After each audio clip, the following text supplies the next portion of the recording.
तो मैं हूँ इस वक्त अभी टूरिस्ट इन्फॉर्मेशन सेंटर के बाहर कनीज़ मखाइनोवा स्ट्रीट पर, एकदम बिगनिंग पे जब ये स्ट्रीट शुरू होती है वहीं पड़ता है ये।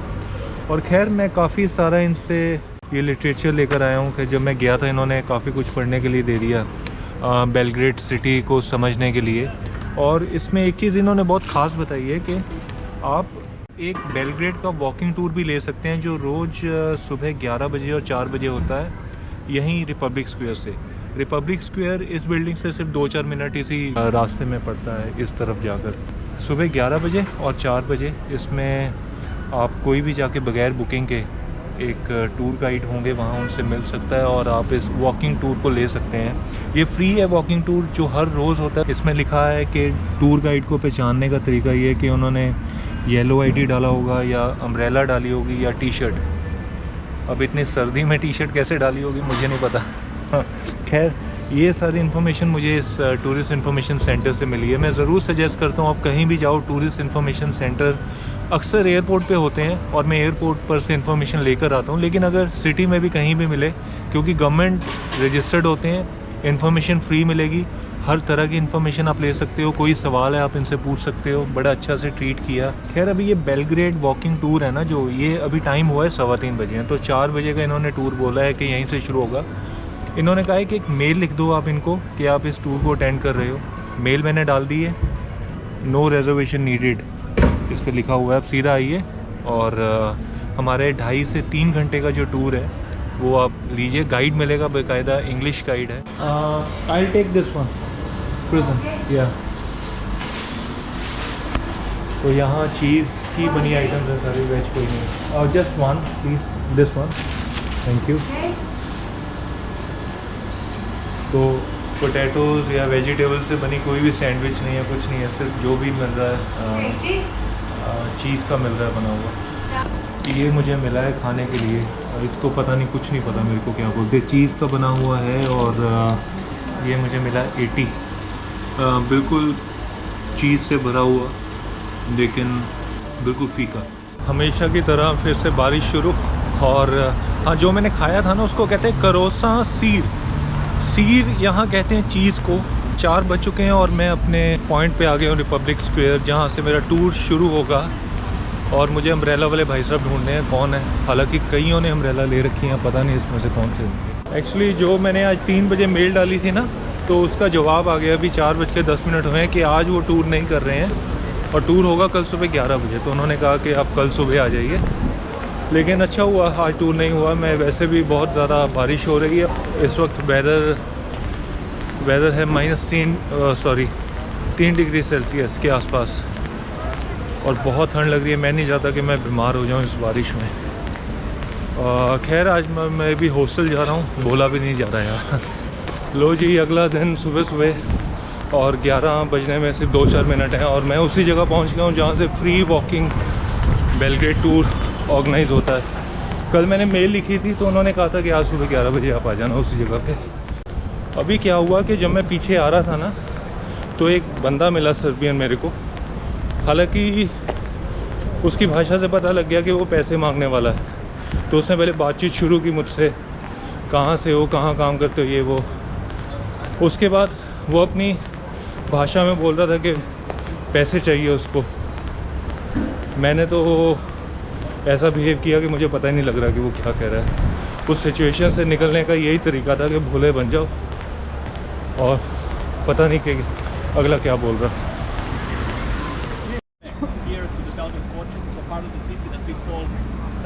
टूर शुरू हो चुका है।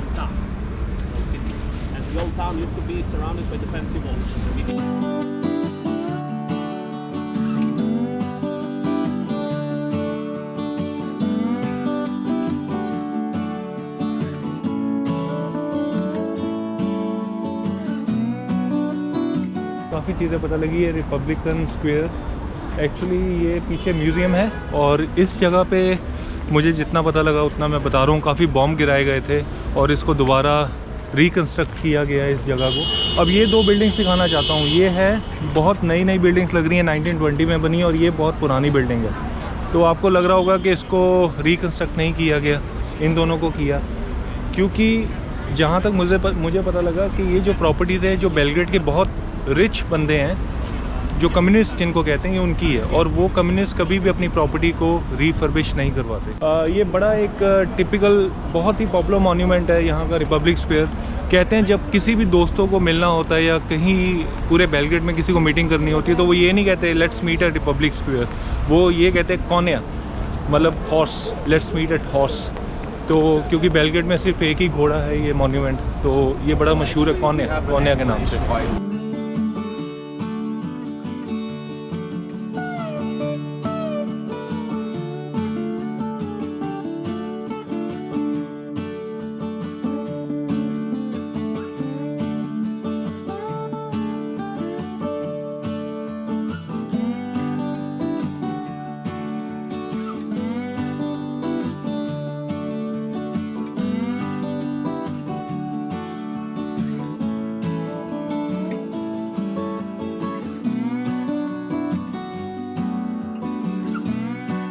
सभी लोग जा रहे हैं, अच्छा लग रहा है। और सबसे बड़ी बात, मास्क नहीं पहना किसी ने। इसमें मुझे खुशी है कि वो दम घुटता है मास्क पहनते हुए, तो मतलब बोला भी नहीं जाता। और खैर एक बात मैं और बता दूं कि बेलग्रेड में स्लोप्स बहुत हैं, जैसे ऊपर नीचे रास्ते होते रहते, कई सीढ़ियाँ लगी हुई हैं सड़कों पर ही, एकदम लेवल ऊपर चल जाता है एकदम नीचे, बिल्कुल जैसे यहाँ अभी हम जा रहे हैं नीचे की तरफ। So we kind of reach our first destination on this tour. This is considered to be the Bohemian Quarter. Can you hear me back there? Yeah. Okay. I'm hopefully speaking loud enough. No. Yes. Thank you. Okay, so this is a place that we call Skadarlia. Now, Skadarlia is more like a nickname. For those of you who can read Cyrillical alphabet, on that name, like I said, was named after that particular town, but not exact. First of all, you have to understand that most of the streets got their names in the late 19th century here. So this was a kind of an era of romanticism, in art. And if I have to very, simplified matters. तो ये जो street है जिस पे मैं अभी चल रहा हूँ, इसको कहते हैं कबाना स्ट्रीट। कॉफ़ीज़ और रेस्टोरेंट्स के लिए बड़ी मशहूर है ये स्ट्रीट। दुनिया की जितनी भी अरब कॉफ़ी है, ये टर्किश कॉफ़ी है, ये सब यहाँ मिल जाती हैं। और दूसरी बड़ी बात, इस स्ट्रीट पे आपकी फ्री फुट मसाज भी होती है, क्योंकि रास्ता ही ऐसा है। तो पत्थर ऐसे जुड़े हुए हैं तो फुट मसाज तो हो ही जाएगी।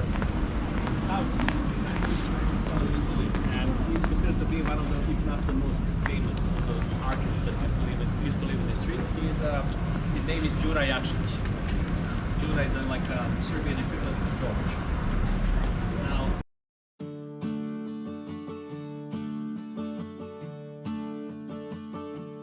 so here where we started, the Republic Square, where that Istanbul gate used to be, and then you have those zigzagging streets. So you have Obilići venac, Kosančići venac, Toplički venac. So these zigzagging streets are basically how that wall used to run in the city center. ये कहा गया है कि दानूबे river इस तरफ है और ये है इस तरफ सावा रिवर। अगर आप बाई चांस बेलग्रेड में कहीं गुम जाते हो, आपको रास्ता पता नहीं लगता, तो दानूबे रिवर से आप सावा रिवर पहुंचना शुरू कर दो, और मतलब स्ट्रेट रोड पे चलना शुरू कर दो। आप एक्चुअली उस सावा रिवर पर एक इंटरकनेक्टेड पेडेस्ट्रियन रोड है जो पूरी बेलग्रेड को वो मैच करती है। पूरी बेलग्रेड की में आप पहुँच सकते हो सावा पेडेस्ट्रियन रोड की तरफ से। अच्छा, एक यूरोप की ख़ास चीज़ मैं आपको बताता हूँ। पूरे यूरोप में जब जो बीच की सड़कें होती हैं ना, बड़ी छोटी छोटी होती हैं। तो जैसे आप देख रहे हो यहाँ भी छोटी छोटी सड़कें हैं, लेकिन इनमें जो ट्रैफिक है वो वन वे ही होता है। तो सब जो गाड़ियों की डायरेक्शन है वो एक तरफ लगी हुई है और एक ही तरफ ट्रैफिक चल रहा है, तो इसलिए ट्रैफिक मूविंग ही होता है।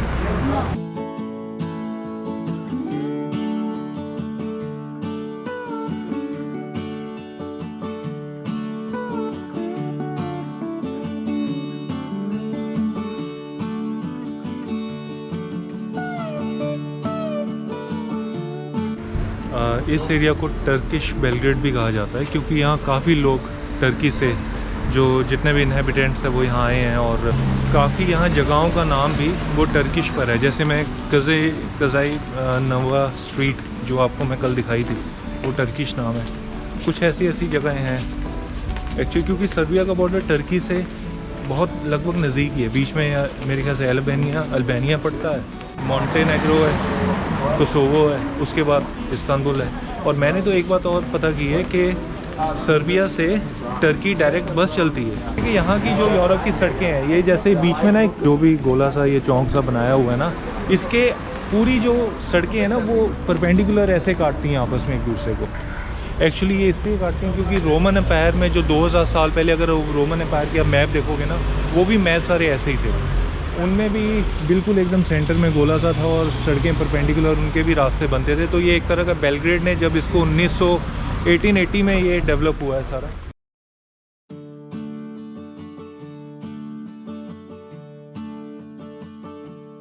ये बिल्कुल वही वाला चौक है जो आपको बताया था, रोमन एम्पायर। ये सिग्नल याद रखना, बस बीच में चौक होगा, बीच में सीधी परपेंडिकुलर सड़कें होंगी। रोमन एम्पायर से लिया हुआ आइडिया है ये। तो ये है बेलग्रेड की सबसे पुरानी बिल्डिंग, जिसको कि वाइट हाउस भी कहा जाता है। 300 साल पुरानी बिल्डिंग है ये। कहते हैं कि जब बेलग्रेड की कंस्ट्रक्शन नहीं हो रही थी तो इसको नहीं तोड़ा गया, क्योंकि इसका सिग्निफिकेंस बहुत है बेलग्रेड में। कारण उसका ये है कि ये जो हाउस है, ये जिसको वाइट हाउस कहते हैं, 1804 में सर्बिया में एक एजुकेशन सिस्टम पॉलिसी का जनरेशन हुआ, जिसमें कि कहा गया कि स्कूल्स बनाते हैं हर तरफ।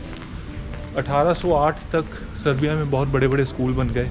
और आज की जो बेलग्रेड यूनिवर्सिटी थी, जो आज बहुत बड़ा नाम है पूरी दुनिया में, वो कभी इस बिल्डिंग में भी थी, इस छोटे से कमरे में, इस छोटे से घर में भी।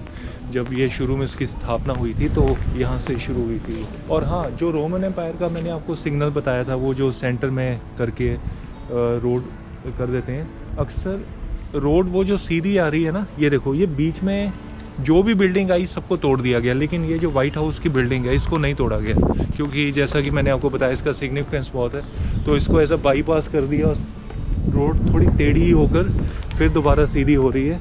पूरा बेलग्रेड मतलब ये परपेंडिकुलर रोड में कटा हुआ है एकदम।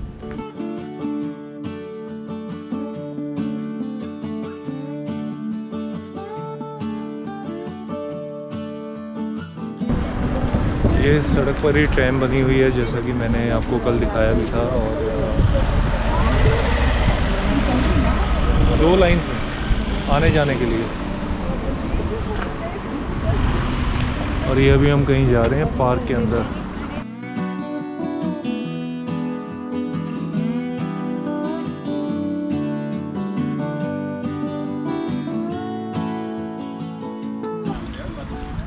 Nobody needs to go, we can just continue.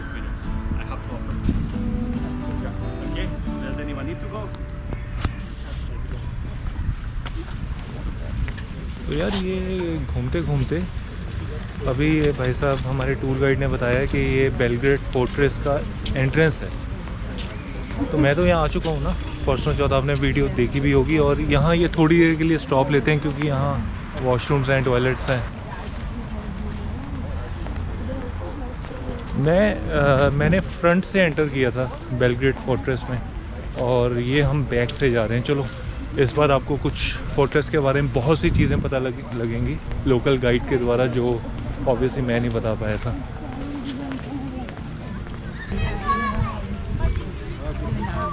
ये जो बीच वाला किड्स बच्चों का खेलने का एरिया है ना, यहाँ कारपेट्स बिछाए हुए हैं ताकि अगर कोई गिरे बच्चा तो ज़्यादा दर्द ना हो। ये अच्छा लगा। अक्सर सीमेंटेड एरिया ही होता है ज़्यादातर, लेकिन खासकर बच्चों के लिए। About the name of this place. A lot of people call this, not only tourists but also local people, call this by mistake Kalemegdan Fortress. Well, it's not. It's Belgrade Fortress. Kalemegdan is this park that we just passed through. It's actually one of those Turkish names that we inherited from the Ottomans. It's actually comprised of 2 words, Kale and Meydan. Kale is a Turkish word that means fortress, fortified town or a castle. Meydan is a Farsi word, from Iran. That means, in modern day, it means city square. That's why you have that main square in here, it's called Maidan. That's the origin of that name. However, in the old times, this was, the Maidan means clear field. So clear field in the front of the castle is Kalemegdan or Kalemeydan. So that's how this got its name. Why? Well, what you see now as the trees in the park used to be just a clear space. Why? It serves defensive purposes. So the defenders of the castle can kind of have a clear line of sight for their cannons and rifles, so they can repel any attack. However, when the Ottoman soldiers left in 1866, the new Serbian authorities, medieval times, mostly from the early 15th century. Some of them were built in 1418, some of them in 1430s, but that's kind of a time period when they developed these walls. Now, these walls are important for a variety of reasons. Among other things, they gave the name of the city. Now, maybe we should start from the beginning. Originally, Belgrade was founded in the 1st century BC. तो मैं बता दूं कि ये जो कैलेमगदान fortress है, जिसको हम सारे की कैलेमगदान फोर्ट्रेस कहते हैं, ये कहते हैं कि इसका गलत नाम है। ये कैलेमगदान वो पार्क था जो पीछे जहाँ से हम एंटर हुए हैं, सही नाम में इसका जो नाम है वो है बेलग्रेड फोर्ट्रेस। कालेमगदान एक टर्किश नेम है और काले मैदान का मतलब ये मैदान मतलब खुला एरिया, जो हमारे हिंदी में होता है ना मैदान खुला एरिया, वैसे मतलब वो पीछे खुला एरिया था और उसको कहते हैं काले मैदान। और टर्किश में मैदान को मैदान ही कहते हैं, तो इसलिए मतलब पार्क था वो, मैदान मतलब पार्क। खैर ये इसकी एंट्री है इस फोर्ट्रेस की, और ये पीछे दनूबे रिवर है। हुआ क्या था, जो हंगेरियंस थे वो जब इस पे हमला करने आए 2000 साल पहले, तो उन्होंने देखा कि ये जो दीवारें बनी हुई हैं यहाँ, ये बड़ी बड़ी दीवारें सिक्योर करने के लिए इसको बना रखी हैं, तब ये वाइट कलर में चमकती थी, तो उन्होंने एकदम इसको देख के कहा ओ वाइट सिटी। तो इसीलिए बियोग्रेड इसका नाम पड़ा पहले। बियोग्रेड मतलब वाइट सिटी, बेलग्रेड। इसका मतलब ये नहीं है कि यहाँ सारी बिल्डिंग्स वाइट हैं, लेकिन ये पहली वॉल देखी थी तो इनको लगा कि ये तो वाइट वॉल से सिक्योर किया हुआ है सर्बियंस ने अपने आप को। और वो जो बीच में होल देख रहे हो दीवार के बीच में, वो सर्बियन अथॉरिटीज़ ने किया है। इसको खुद खोदा गया है चेक करने के लिए कि कितनी गहरी है, और इसके बीच में पत्थर जो है वो स्टडी करने के लिए।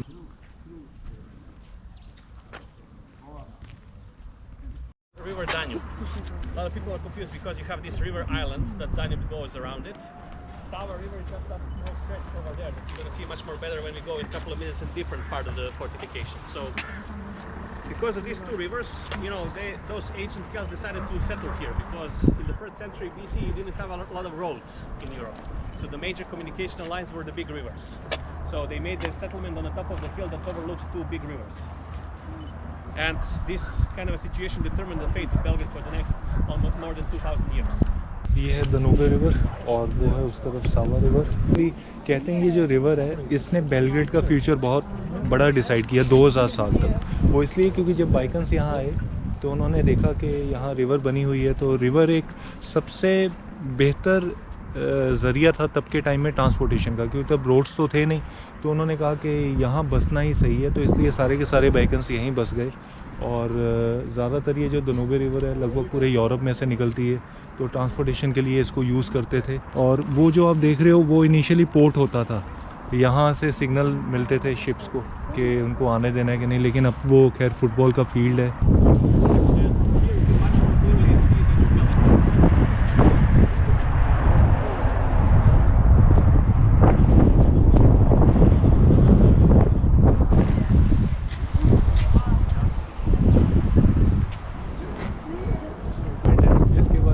बात बताता हूँ कि इसके बंदे के हाथ में, एक हाथ में तो कबूतर है और दूसरे हाथ में है तलवार। जो सर्बियंस हैं वो सबको ग्रीट करते हैं, कोई भी आ सकता है, सबको प्यार से ग्रीट करेंगे, लेकिन दूसरे हाथ में तलवार है कि अगर कोई युद्ध करने आएगा जवाब तुरंत मिलेगा।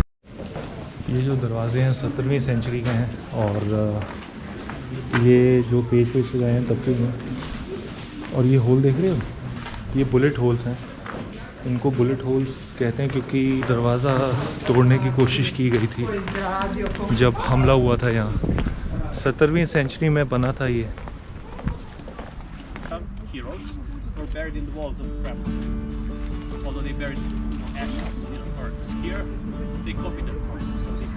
फोर्ट से हम बाहर आ गए हैं और ये जो है ये फ्रेंच एम्बेसी रिकंस्ट्रक्शन हो रही है। और इस स्ट्रीट का नाम भी पेरिस स्ट्रीट है। और वो फ्रेंच एम्बेसी के ऊपर 3 लेडीज़ खड़ी देख रहे हो ना, वो शायद इनका सिंबल है।